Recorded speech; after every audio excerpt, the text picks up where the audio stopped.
Hey guys, it's the Melblade 5, and upon the release of Pokemon Sun and Moon almost a year ago, the whole world was introduced to dozens of brand new Pokemon, some of which people love, others people hate, and those with mixed reactions. However, for me, the majority of Gen 7 Pokemon I ended up liking a lot, or just kind of indifferent to. And on that subject, since the second countdown I ever made was my top 30 favorite Pokemon, which is pretty bad from a technical standpoint at the very least, which is now outdated in the sense that there were only 6 generations at the time that video was made, and with one more added to the mix, it would be appropriate to somewhat update that list by looking at which of the Gen 7 Pokemon I like the most. As is the gist of most Pokemon related videos, the primary factor relating to why these Pokemon are on the list is due to design, just because it's what gives me my initial impression of a Pokemon. Especially due to how, admittedly, I have not used some of these Pokemon myself because you're limited to a team of 6, and actually using a Pokemon on a team is the best way of determining how much you like its use in battle. Speaking of which, these Mons' effectiveness in battle also plays a major part in deciding where they are in the list, such as their stats, level up moves, and abilities, with a little bit of their types thrown in there as well, if I think it's cool or helpful. But as always with these countdowns, this list is purely my honest opinions on these Pokemon, which will probably be unpopular, since I can imagine some people getting mad over the placement of a few of these Pokemon. This list is in no way meant to say which Pokemon in Sun and Moon is the best. Also, I'm not a competitive player, so don't expect any competitive strategies to be mentioned. Alright, that's everything I need to say, since, for one, I explained this criteria a number of times in the past, and because it's pretty self-explanatory to begin with. So let's just get right into it, as I can't think of a Pokemon-related phrase that can be used to start off a countdown.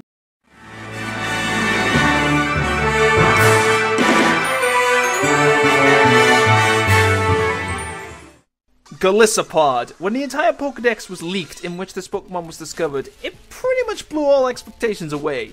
Wimpod appeared to be such a weak Pokemon based on its concept and lore, but goes a complete 180 when evolving into Golisopod as he got extremely jacked up.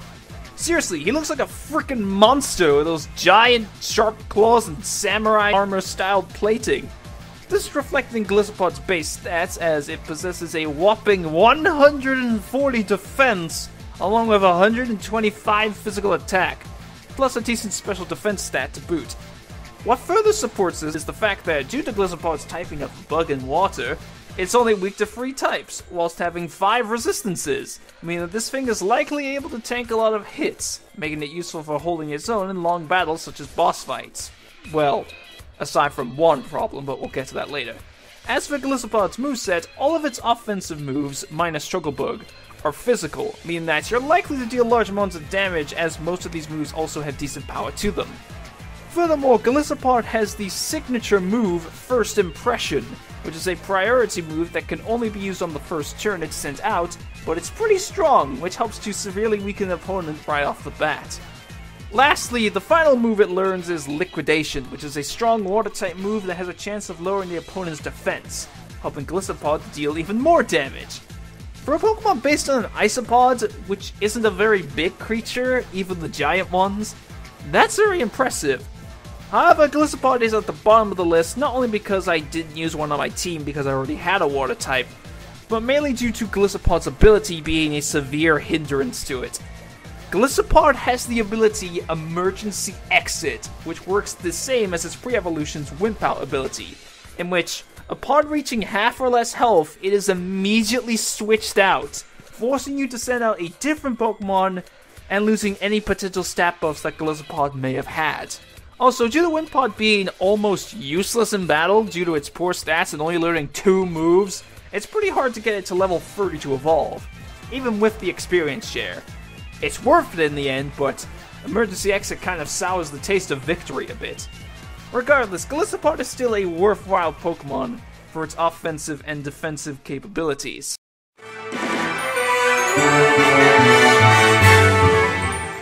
Mimikyu. If I didn't have this thing on the list, people would have rioted. And I'm sure people will still do that because it's only number 9, but hear me out first.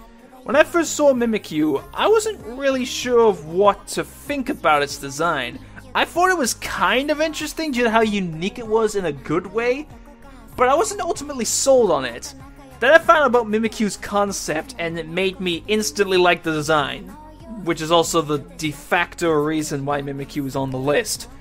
The story behind Mimikyu, for anyone who is somehow unaware, is that what you're seeing right now isn't actually the Pokemon itself. You see the 2 dots on its stomach and the black spikes at the bottom? That's Mimikyu. Mimikyu is an extremely lonely Pokemon, as nobody wants to play with it due to its supposed terrifying appearance, as in one case, a scholar who saw Mimikyu's true form died from the shock. So in an attempt to make friends, it covered itself with a cloth that had been drawn on, and uses a wooden stick to make it look like Pikachu, due to Pikachu's popularity and the sales of Pikachu-related merchandise 20 years ago. The design made complete sense to me when learning that that is the reason why it looks like some sort of Pikachu voodoo doll. Similarly to Golisopod, Mimikyu has a signature ability with Disguise. This prevents Mimikyu from taking any damage from the first attack it is hit by in a battle, effectively giving you a free turn to attack or to raise Mimikyu's stats, as it learns quite a number of status moves through level up, which are very useful in supporting its defensive playstyle like Double Team and Hone Claws. On top of that, Mimikyu learns a lot of good physical attacks leveling up, such as Shadow Sneak, Shadow Claw, and Play Rough. But what truly supports Mimikyu's defensive nature is its type. Mimikyu is a Ghost and Fairy type, which means that it only has 2 weaknesses, being Ghost and Steel, and immunities to normal, fighting, and dragon type moves. But now we get to the reason why Mimikyu is only number 9. While Mimikyu is an amazing defensive Pokemon, solely being defensive doesn't usually fit my preferred playstyle in Pokemon. I usually prefer to just hit hard or be really fast, and in some cases have a defensive Pokemon on my team, as long as it also has some strong offensive capabilities. Drapion would be an example of that for me. Plus, I'm honestly not a big fan of Mimikyu's stat distribution. They aren't particularly bad stats, since it supports its defensive nature and all the physical moves it learns. But when I look at them, nothing really reaches out and interests me like with the other Pokemon on this list. Lastly, Mimikyu only appears in one area of the game with a low encounter rate. I wanted to at least catch one for myself, but after roaming around for ages, I couldn't find one. So I also lack personal experience with this Pokemon, but its unique concept makes me find it so lovable, so I just couldn't keep it off the list.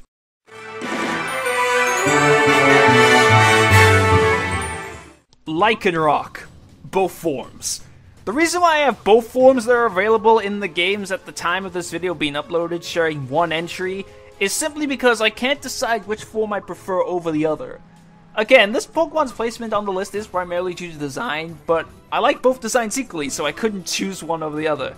Lycanroc midday form takes the appearance of a typical wolf, which is an animal that I've always found to be really cool, and I love its sleek look as it's in contrast to most other rock types which typically have more of a big, bulky look to them.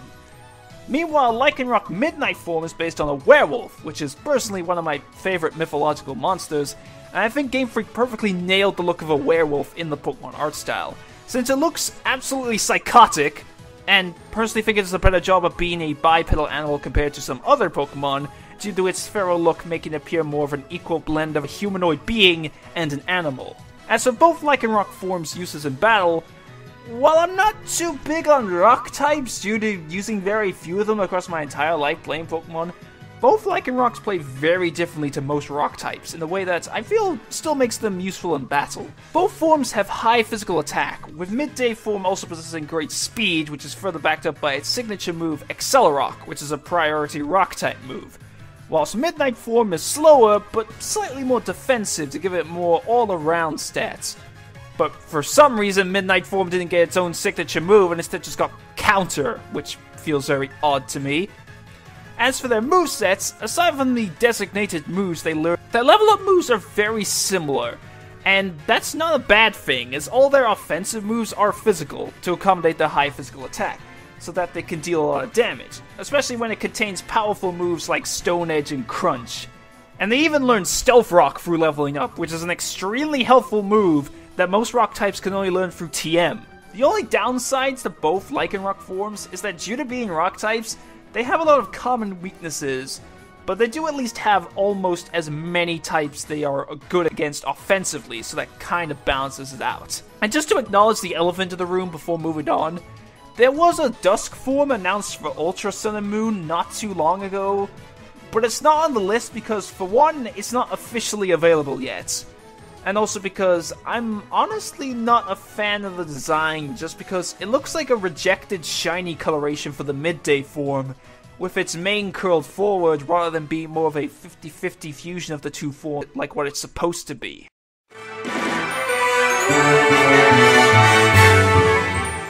Toxapex.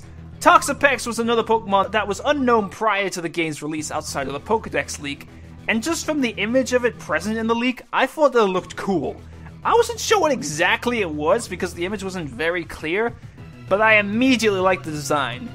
While it's not actually based on this, Toxapex takes on an appearance very similar to sea urchins, but I just really like the concept of being this really tiny creature that protects itself from hiding in what is effectively a badass bunker covered in spikes. Most likely way for a design to win a place in my heart, just covered in spikes.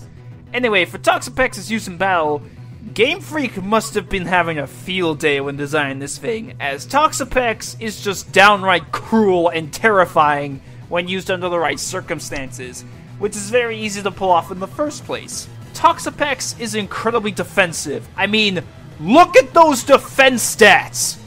On top of the fact that due to being a water and poison type, Toxapex has 8 resistances and only 3 weaknesses. Now earlier when talking about Mimikyu, I mentioned that I'm not a big fan of Pokemon who have solely defensive purposes. So why is Toxapex higher? Because though its physical and special attack stats are low, its offensive capabilities are ridiculous. This is because one of Toxapex's normal abilities can be its signature ability, Merciless, which causes all attacks used by the Pokemon with this ability to become critical hits when used on a poisoned opponent. And when looking at Toxapex's moveset, it has numerous methods of poisoning the opponent. First off, it has the signature move Baneful Bunker, which works the same as Protect, except any Pokemon that uses a contacting move on the same turn will be poisoned, and it naturally learns both Toxic and Toxic Spikes to badly poison the opponent. Along with Merciless being a deadly ability, Toxapex also naturally learns Venoshock, which is a move I love since its power doubles when used on a poisoned opponent. A strategy I loved using in Black and White 2 was using Toxic and following up with Venoshock to deal a lot of damage, and it's even more destructive with Toxapex thanks to Merciless always making it a critical hit. The only issue with Toxapex's level up moves is that it learns really weak moves like Spike Cannon and Pin Missile at later levels, which feels completely backwards to me. Even though I didn't use the Toxapex on my team in Sun and Moon due to already having both a water and a poison type, along with its pre-evolution Marini being incredibly hard to find in the wild, it's definitely a Pokemon I want to use at some point in the future.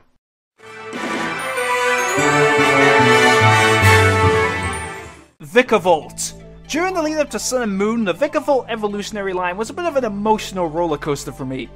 When Grubbin was first revealed, I didn't think much of it since I was thinking that this is our early game bug type Pokemon that's going to have very low level requirements to evolve, in which the final evolution is going to suck. Plus, I didn't care for its design.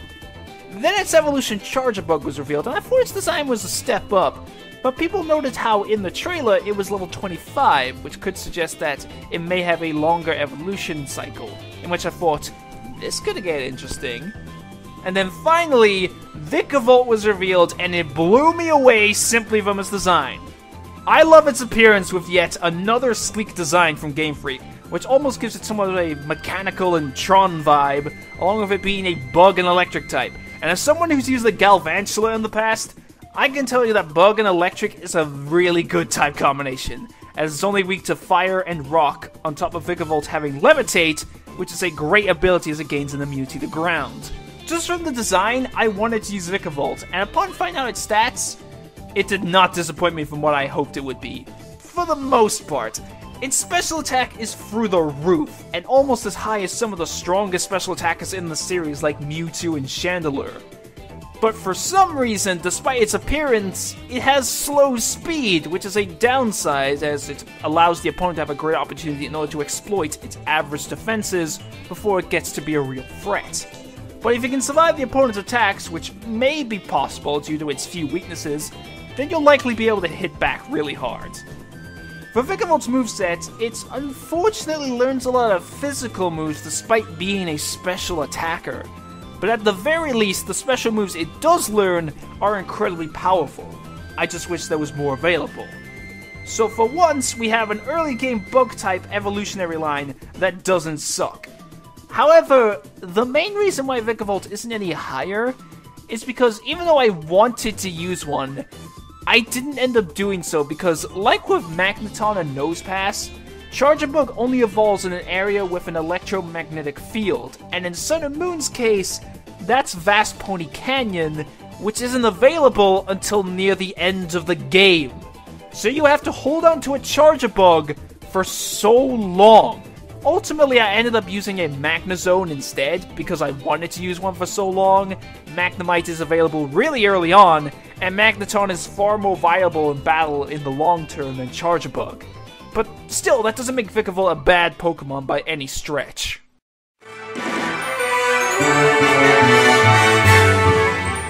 Lurantis. Lurantis was one of those early revealed Pokemon that I immediately decided that I wanted to use. Ironic because I didn't end up using it for reasons that I'll explain later, but it doesn't make me like it any less. As my initial reaction to Lurantis came from the trailers, of course the primary reason why it's on the list is because of the design. While I don't like the color pink that much because I typically find it to make things look less cool, for some reason I think it works with Lurantis' appearance. I can't explain exactly why I feel that way, but putting the color aside, I think Lurantis' design is really cool because of its sleek and slim body shape due to being based on a mantis, such as the large mantis forearms and leaf spike things on its back. Plus, due to Lurantis' typing of being a pure grass type, I ended up developing more of a natural attachment towards it because grass is one of my favorite types. Now for Lurantis' use in battle.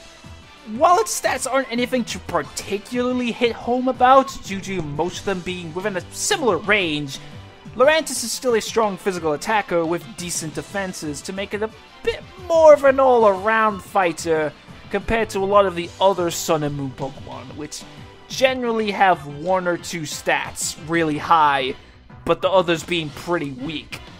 But at the very least, Lurantis' moveset complements its stats as all offensive moves are physical, with the vast majority of them being very powerful as well. This includes Lurantis' signature move, Solar Blade, which is basically a physical version of Solar Beam, in which normally it takes a turn to charge up for using, but in sunlight it activates instantly, further supported by Lurantis also learning Sunny Day. Additionally, Lurantis' defenses are also complemented by its moveset, as the status moves it learns are mostly healing ones like Ingrain and Symphysis. The only major downside of Lurantis' moveset is that so many of the offensive moves it learns are grass-type moves, which wouldn't be an issue if the number of offensive moves belonging to other types weren't so small, meaning that you'll likely have to rely on TMs to give this thing any sort of good type coverage. Furthermore, the reason why I didn't end up using a Lurantis was just because, as I explained in my Leafeon and Glaceon video, I wanted to use a Leafeon for so long, so I was debating between using a Lurantis or Leafeon on my team, in which I went with Leafeon just because I preferred its stats. But still, Lurantis was probably one of my favorite Pokemon shown prior to Sun and Moon's release, and like with Toxapex, it's a Pokemon that I want to use in the future. Meaning that I finally got to use one Pokemon at the cost of needing to wait for another one.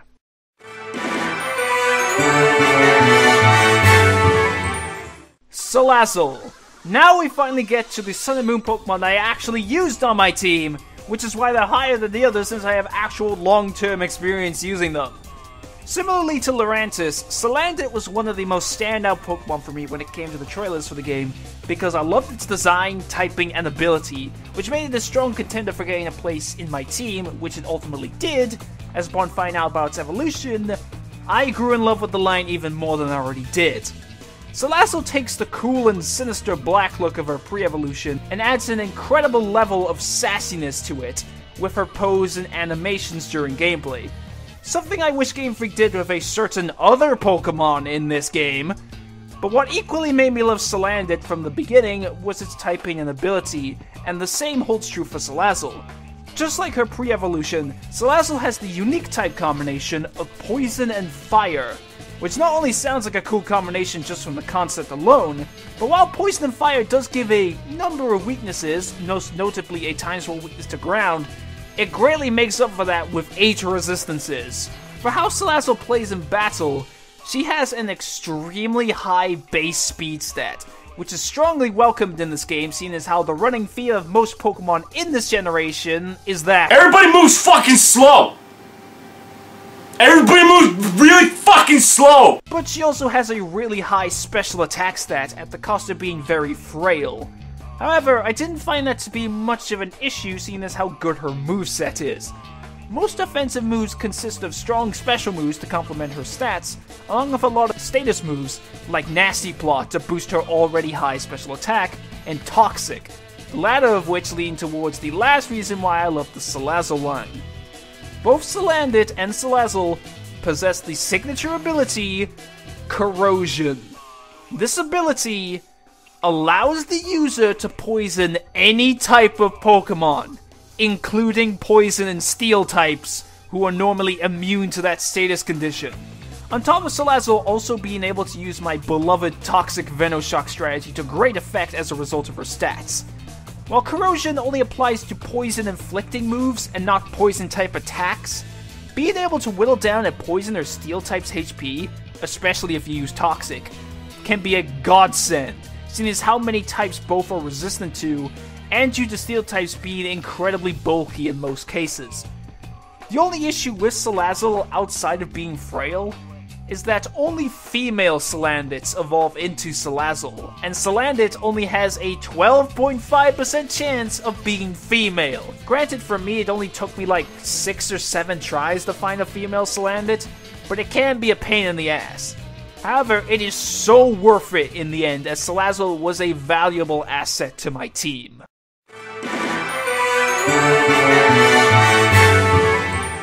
Alolan Ninetales. You all saw this coming, didn't you? I have constantly gone on about how much I love this Pokemon from its design, all the way from its reveal up to Sun and Moon's release. Alolan Ninetales was one of the first Alolan forms revealed, and it easily became my favorite among the bunch. It took a Pokemon that I always thought was interesting, and a bit underrated, and gave it an awesome makeover. And the same goes to Alolan Vulpix, which I also have to give props to, because they made it even more adorable than regular Vulpix, and due to it being the focus of the only episode of the Sun and Moon anime out of all the ones I've seen, which I enjoyed. But getting back on track to its evolution, to simply put, Alolan Ninetales is beautiful. It has this glistening and majestic look to it, with the soft, curled fur that makes me want to pet it, which is complemented by the bright colors used in its color scheme, which mostly consists of white and light blue. It's a fitting look to complement the fact that upon evolving from Alolan Vulpix, Ninetales gains the Fairy typing on top of being an Ice type, making Alolan Ninetales a frickin' Dragon Destroyer, due to possessing 2 of Dragon's weaknesses and having an immunity to it. Speaking of the type combination, whilst it does gain a ×4 weakness to Steel, I feel that its immunity to Dragon, along with possessing advantages against other types from an offensive standpoint, makes up for it. As for Alolan Ninetales' stats, while admittedly its stats are nothing particular to write home about, as there are other Ice and Fairy types with higher special defense and speed, compared to the original Ninetales, I think it's a small improvement that goes a long way, as Alolan Ninetales has less physical attack, which it honestly doesn't need, in exchange for higher speed, which I've heard is a major difference, as an average Pokemon type has only 100 base speed, allowing Alolan Ninetales to outspeed a lot of other Pokemon. As for its movesets, unfortunately due to being a stone evolution, Alolan Ninetales doesn't learn any new moves from leveling up, but fortunately Alolan Vulpix learns a lot of strong special attacks and good status moves to complement its stats. I didn't evolve my Alolan Vulpix until it learned Blizzard, and all the moves it did have greatly benefited its evolution. The only move I gave it outside of leveling up was Aurora Veil, which is a good move for Alolan Ninetales to have if you get its hidden ability. It was a pain in the ass for me to get an Alolan Ninetales with Snow Warning, since I played Moon and only found out afterwards that Alolan Vulpix is exclusive to Sun. But fortunately, a fan was willing to trade with me for a Japanese Vulpix with Snow Warning. And it was such a good team member, so thank you for that, my man.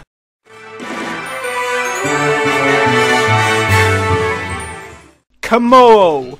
When trying to plan out what my team for Sun and Moon would be, I could only fit in 5 Pokemon that I knew for sure I wanted to use.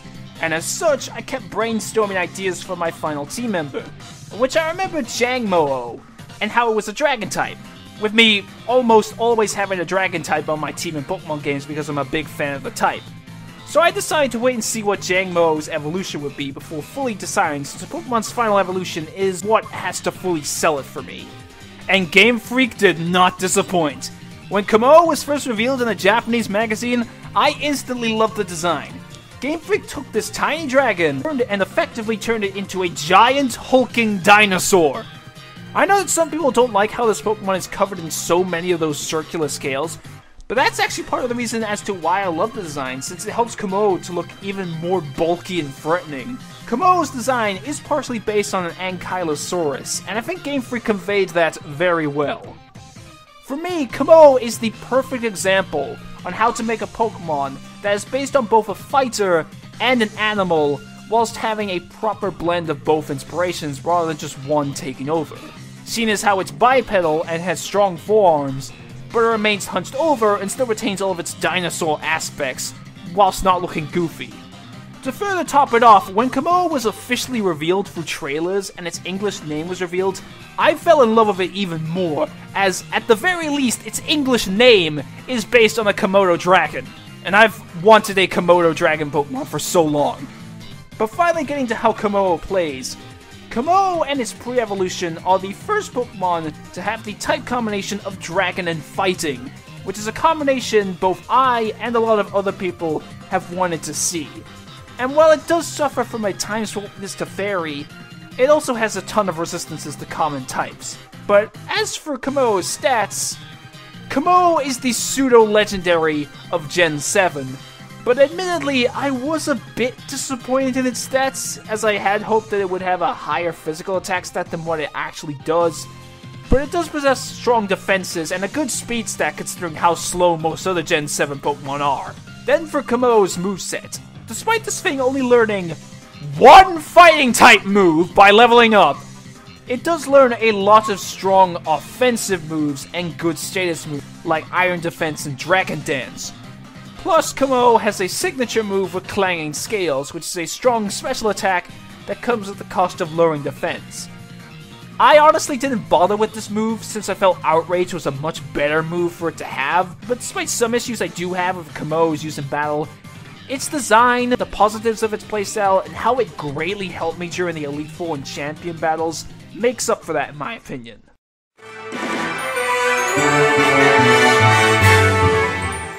Now, I have a bit of an interesting story behind this Pokemon.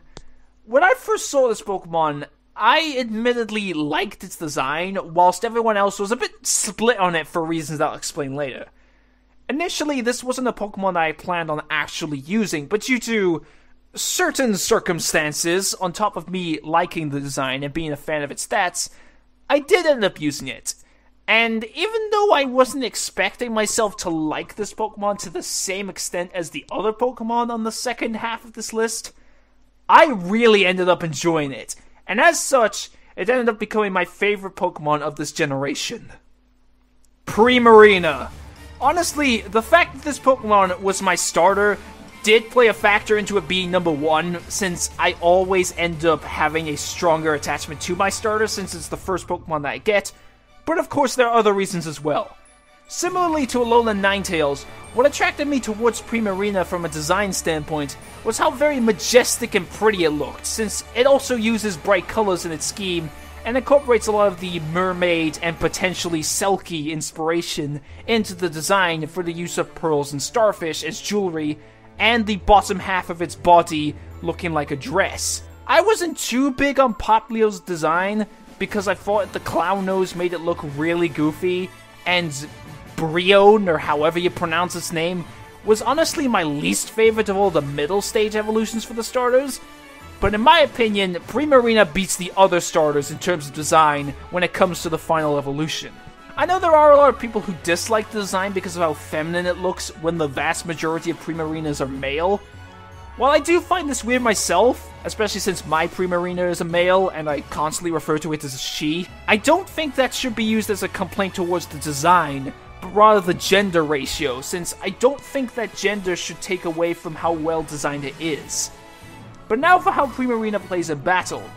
Primarina is a water and fairy type, which is great typing, not just because it matches the design well, but also because it has 3 weaknesses, but gains an immunity to dragon and a bunch of resistances. On top of that, Primarina was such an effective Pokemon in battle for me. Primarina has an amazing special attack and special defense stats, with a low speed stat that I can actually understand this Pokemon having due to it being a seal stuck on land. With Primarina learning so many strong special moves leveling up, like Hyper Voice, Moonblast, and Hydro Pump, Primarina can easily deal a lot of damage whilst being able to take a lot of damage when it comes to special moves. I remember my Primarina being able to hold on after getting hit by super effective moves like Thunderbolt, thanks to its high special defense.